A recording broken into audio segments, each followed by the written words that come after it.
My son asked. Why does Uncle Mark stay in our home and we're stuck in the garage? Mom replied, because. Can you imagine your own family pushing you and your child into a garage while they live large in your house? What happens when your 7-year-old son asks a question that rips open your eyes to the ultimate betrayal and forces you to fight back? It all started on a Tuesday evening, around 7:14 p.m. My son, Ethan, was standing in the doorway between the kitchen and the mudroom, still in his school hoodie, backpack half-zipped. He wasn't whining, he wasn't mad, he was just trying to understand something that, frankly, defied all logic. "Dad," he asked, his little eyes darting from me to the living room, "why does Uncle Mark live in our house and we're in the garage?" My breath hitched. My tongue felt like sandpaper. In the living room, my mom had the TV blasting. My dad was roaring with laughter at something on his phone. And Uncle Mark, 34, unemployed, a permanent fixture, had his feet propped up on my coffee table, looking like he owned the place. My mom didn't even glance up from the remote. "Because he deserves a better life," she said, so casually like she was explaining why the sky is blue. Ethan just blinked, his small fingers tightening on his backpack strap. My hands went ice cold. My brain, trying to keep me from exploding, started doing that stupid thing where it counts. One mortgage, one deed, one kid, one garage. I didn't raise my voice. I didn't correct her. I just said, "Ethan, go wash your hands." He stood there for a beat, just looking at me, like he was waiting to see what kind of dad I'd be today. My mom finally shot me an annoyed look. "Don't make it a thing, Michael." "I'm not," I replied, my voice dangerously steady. My dad snorted. "Hear that, Linda? He's not making it a thing."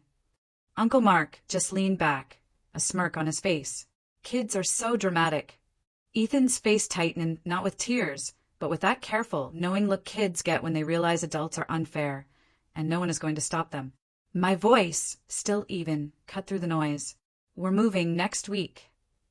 The remote paused mid-click. Mom's head snapped to me. "What?" Dad burst into another one of his booming laughs, like I'd just delivered the punchline to a joke at my own expense. "Where?" "To a cheap motel." Mark chimed in. "Yeah, Mikey, you gonna go live in your Tesla?" I walked to the entryway console. My console, the one I bought, the one I built, the one they treated like just another piece of set dressing in their house. I opened the drawer. My keys felt icy in my palm. I tossed them onto the granite counter. Clack! The sound was sharp, final. Ethan flinched. Dad squinted. "What's that?" I slid a thick folder out of my work bag, the kind I use when I'm presenting numbers to people who think feelings can change reality.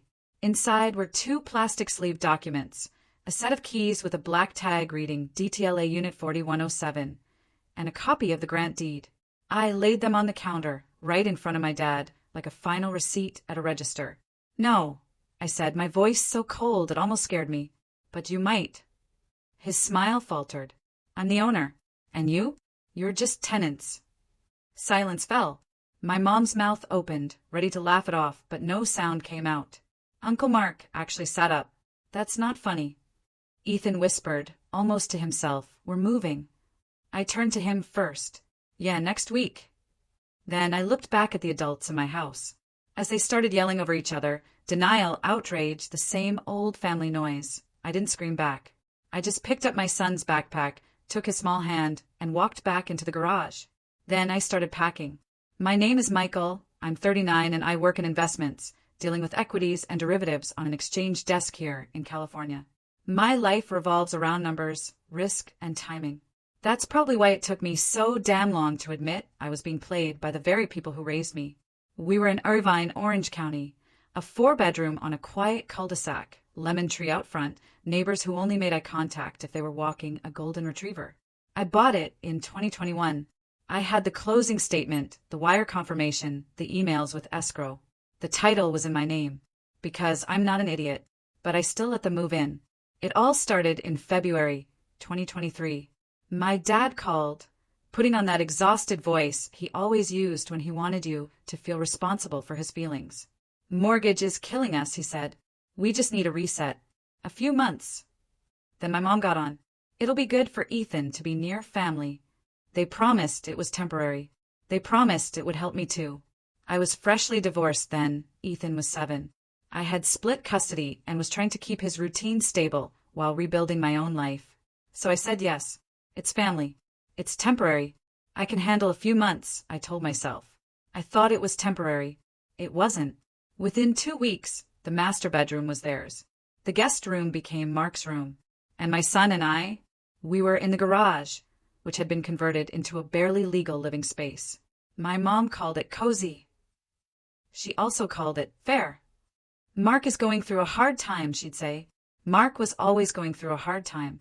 His hard time lasted a decade and somehow always required other people's money, space, and patience. The pattern was simple. They took, I absorbed, they called it family helps. Looking back, 3 incidents made it crystal clear. The first was the grocery thing. Every Sunday I'd buy groceries. Real food, not just snack junk. I'm the kind of man who can stare at candlestick charts for 10 hours. But I'll lose my mind if there's no protein in the fridge. One week, I came home at 6:02 p.m. with 2 bags from Costco. I opened the fridge. Empty. Not, we ate it. Empty, like someone had moved out overnight. My mom walked in, wiping her hands. Oh good, you're home. Where's the food? I asked, my voice flat. She didn't even blink. Mark took it to his friends. They were having people over. My food. I corrected. She just smiled like I was being silly. It's all the same house. Ethan was behind me, small, quiet, just watching. That night he asked, do we have to ask to eat? I told him no. But the next week he started keeping granola bars in his backpack. The second incident was the money contribution. My dad started calling it rent, without ever saying the word. Your monthly contribution, he'd say, like it was a membership fee to my own life. At first it was $500, then $900, then $1,200. When I said, I'm already paying the mortgage, my mom snapped, don't nickel and dime your family. When I asked where the money was going, my dad would just shrug. Utilities. Wear and tear. Then one Friday, I came home early and saw an Apple Store bag on the table. A brand new iPad. Mark was setting it up. I just stared. Who bought that? Mark didn't look guilty. He looked annoyed that I'd interrupted. Mom and Dad. My mom walked in, cheerful. He needs it for job searching. I opened my banking app, right there. My hands were steady, but my stomach felt like it was sliding out from under me. A Zelle transfer from me to my dad. 3 days earlier. $1,200. Memo, contribution. I swallowed it, because Ethan was there, because my mom was smiling like I was supposed to be proud of us. The third incident, the garage door lock. One night, after a late market day, I came home at 9:47 p.m. Ethan was asleep on his fold-out couch. I tried the door between the garage and the house. Locked. I knocked. My mom opened it 2 inches. Her face was irritated. You woke me. It's my house, I said quietly. She shrugged. Rules are rules. You don't come in after 9 o'clock unless you text. I stood there in the garage, my keys in my hand, listening to my own mother enforce a curfew on me in a property I owned. Ethan stirred behind me and pulled his blanket tighter. I remember thinking, I'm teaching my kid to shrink. And I hated myself for it. The family language was always the same. Be flexible. Don't make a scene. Mark just needs support. You're successful. You can handle it. Family is everything. Funny how family is everything usually means you'll give everything. By the time we got to that Tuesday night in the kitchen, I wasn't shocked by the cruelty. I was shocked my son finally said it out loud, because he deserved better than a garage and a lesson in silence. After I put Ethan to bed that night, I didn't go back into the house. I sat on the edge of the fold-out couch and listened to their laughter through the door. My brain started doing numbers again. How much money I'd contributed. How many times I'd apologized for existing. How many months I'd been telling myself it was temporary. At 10:31 p.m., my mom texted me, Mom, don't be dramatic. We can talk tomorrow. At 10:33 p.m., my dad followed. Dad, you embarrassed your mother. Mark is family. Stop acting like a landlord. I stared at the screen until my eyes burned. Then I opened a new folder in my phone and named it House Receipts. I screenshotted everything. Bank transfers, mortgage, auto-pay confirmations, The email from escrow with the subject line, recording, confirmation. A photo of the deed in my safe. Text messages where my dad called it your house when it benefited him and our home when it benefited him. The next morning, Wednesday, January 15th, 2026, I left early for work. I trade for a living. My job is literally don't panic, don't get emotional, make a plan. So I did what I do at work. I made a plan. Wave 1 came fast, private pressure. Mom called at 9:08 a.m. I didn't pick up. She left a voicemail. Her voice was gentle, injured, performative. Michael, this is not who you are. You're punishing us. Think about Ethan. Think about what you're teaching him. Dad called at 9:22 a.m. His voicemail was pure contempt. You think you're better than us because you've got money? You forget where you came from. Mark didn't call. Mark posted an Instagram story from my living room with a caption. Family drama is wild, LOL. I screen recorded it. At lunch, my sister Tara, who usually stayed out of it, texted me one sentence. They're saying you're going to throw them out. Are you? I typed back. I'm moving out with Ethan.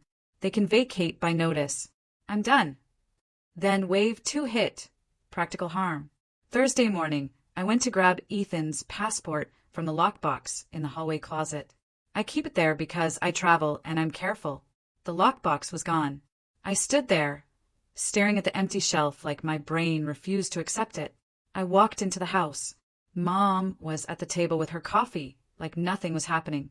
Where's the lockbox? I asked. She didn't look up. What lockbox? The one with Ethan's passport. She sighed. Why do you need it? I felt my jaw tighten. Because it's mine. Dad appeared in the doorway like he'd been waiting. We put it somewhere safe, he said. Where? I asked. Mom took a sip of coffee. You're not taking Ethan anywhere in a tantrum. There it was. They weren't just using my house. They were trying to control my child. My voice stayed calm because I could feel Ethan in the garage behind me, listening through the thin door. Show me, I said. Right now. Bring me the lockbox. Dad smiled like he was enjoying this. No. I stared at him for a long second, then nodded once. Okay, I said. Then I'm documenting that you're withholding my son's legal documents. Mom's face tightened. Don't talk like that. Like what? I asked. Accurate. That afternoon I called an attorney. Not a dramatic I'll sue you call. A practical one.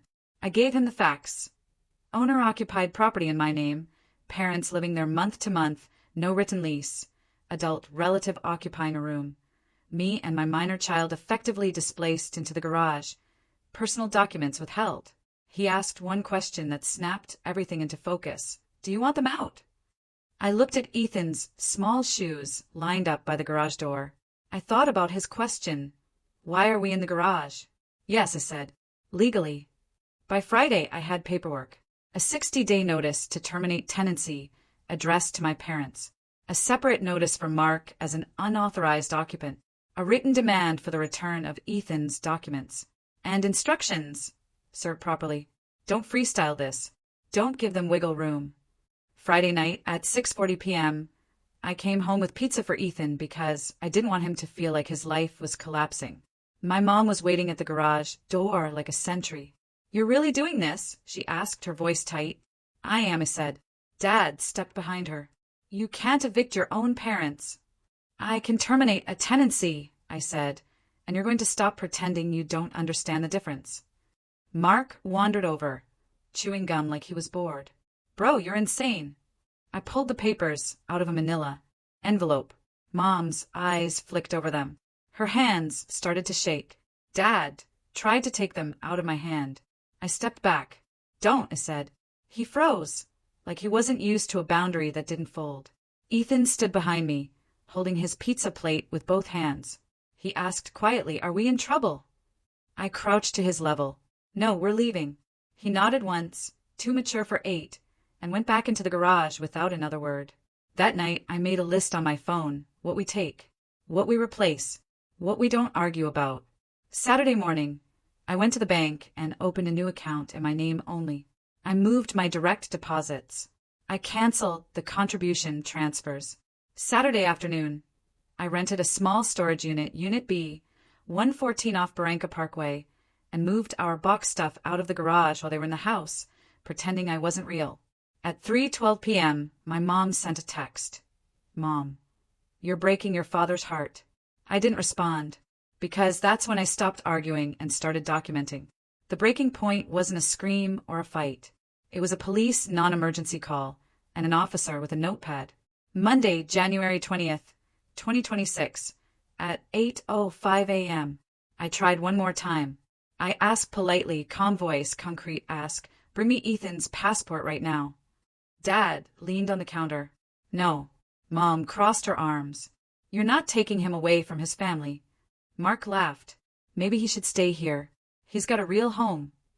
Ethan was tying his shoes on the garage step. I saw his hands pause. He didn't look up, but his shoulders went tight. Something inside me went cold and clear. I pulled my phone out and hit record. Then I said, loud enough for the mic to catch, but calm enough to stay clean. I'm the legal owner of this property. I am requesting the return of my minor child's passport and documents. You are refusing. Correct. Dad's eyes narrowed. Turn that off. No, I said. Mom's voice got sharp. Michael, stop. Answer the question, I said. Dad smirked. Correct. I nodded once. Then I stepped outside, stood in my driveway, and called the Irvine Police Department non-emergency line. I didn't say kidnapping. I didn't use dramatic words. I said, family member is refusing to return my minor child's passport and documents. I have proof. I need an officer to document and advise. They showed up at 9:01 a.m. Officer Ramirez, mid-30s, calm face, the kind of man who's seen every version of it's a family thing. He listened while my parents tried to talk over me. Mom did the sweet voice. We're just worried. He's unstable lately. Dad did the offended voice. This is our home. He's trying to throw us out. Mark did the lazy voice. This is stupid. It's family. I handed Officer Ramirez my folder. Deed copy, mortgage statements, Ethan's birth certificate copy, the video of my dad refusing. He flipped through it quietly. Then he looked up at my father and said one short sentence that changed the temperature in the room. Sir, return the child's documents. My dad's smile vanished. Mom stared like she'd been slapped. Dad tried one more angle. We put them somewhere safe. Officer Ramirez didn't move. Return them now. The silence that followed wasn't peaceful. It was panic disguised as pride. Dad walked to the hallway closet, yanked it open, and pulled out the lockbox like it had been there the entire time. He shoved it into my hands like he wanted it to hurt me.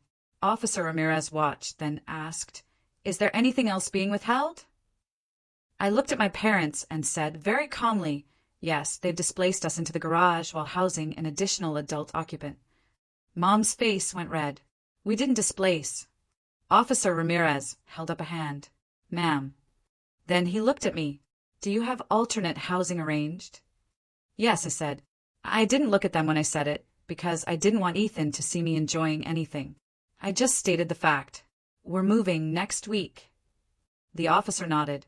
If you're the owner and you want them out, you'll need to proceed through civil court if they don't leave after notice. I already served notice, I said.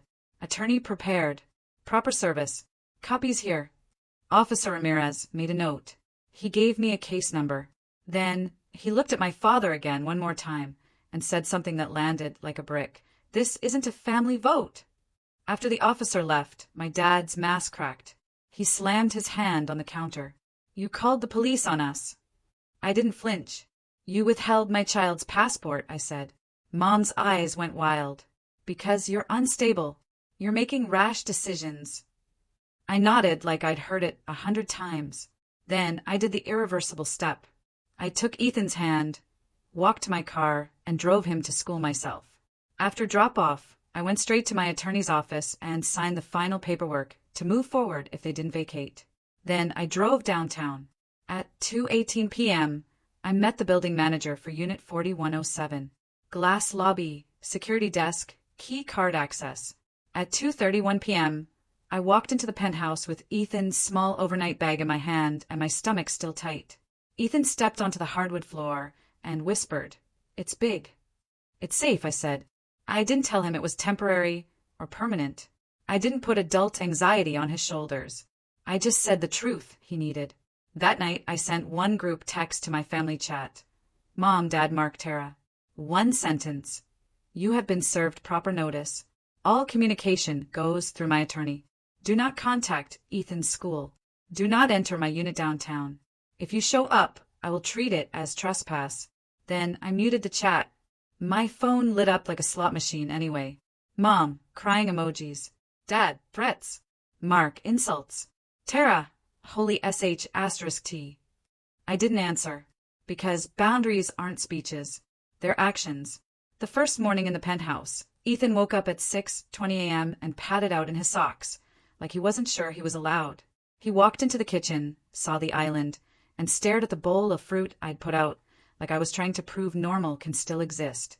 He pointed at the window. The city was waking up.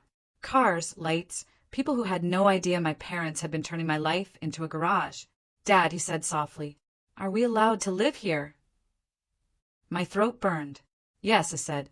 We are. He nodded like he was filing it away as a new rule. Then he asked, can I put my backpack by the door? Yeah, I said. That's your spot. He put it down carefully, like placing something fragile. A week later, exactly like I told him, we moved the rest. I hired movers. I didn't ask my parents for permission to enter rooms in my own property. I walked through with the movers and my attorney on the phone. My parents stood in the hallway, furious and stunned, like they couldn't believe I was acting like an adult with legal rights. Mom tried the last tactic. She showed up at the penthouse lobby with a cake on February 2nd, 2026 at 5:46 p.m. According to the security log the building emailed me. Security called my phone. Sir, a woman says she's your mother. Ethan was doing homework at the counter. He looked up, eyes wide. I didn't lie to him. That's Grandma, I said. He swallowed. Do we have to see her? No, I said. We don't. I picked up the phone and told security she is not allowed up. Please ask her to leave. Mom started crying in the lobby.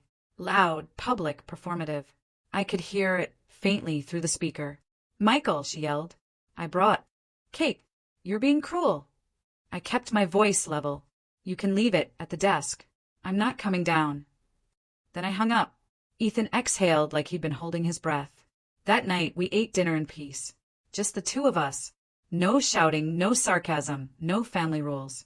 2 weeks later, my dad sent an email to my attorney with the subject line apology. It was 3 paragraphs of blaming me for being cold, 1 line about misunderstandings, and a final sentence that made me actually laugh once quietly in my empty kitchen. We expect to be welcome back when you cool down. I didn't respond, because this wasn't a mood. It was a line. Ethan stopped asking permission to breathe after a month. He started humming again while he made cereal. He started inviting friends over without looking at me first, like he was checking if it was safe. One night he said, Dad, I like our house. I corrected him gently. This is our home, I said. He smiled. Yeah, our home. My parents did eventually move out after the notice, after the follow-up filings, after my attorney made it clear I wasn't bluffing. Mark disappeared the second it became inconvenient. Of course he did. And my mother? My mother still tells people I abandoned my family. I don't argue with her version anymore. I live in mine. Because here's the boundary I kept, and I'm keeping it. Access to me is not a family right. The moral is simple, the kind you don't truly understand until you've watched your child learn to shrink. If someone needs you small to feel powerful, they don't love you. They use you. And I'm just not available for that anymore. This whole thing started because my child asked a simple question that forced me to see what I'd been normalizing. It gave me the cold clarity to choose his future over their comfort. I was supposed to protect him, and for too long I let my own family teach him his needs were negotiable. I let them colonize our home, demand money for my own mortgage, and then hold his passport hostage when I tried to leave. That's not a struggle, that's an occupation. Boundaries enforced by lawyers aren't cruelty. They're the only language some people understand when they mistake your kindness for weakness. Tell me, have you ever faced something like this with your own family? What would you have done in my place? I really want to know what you think.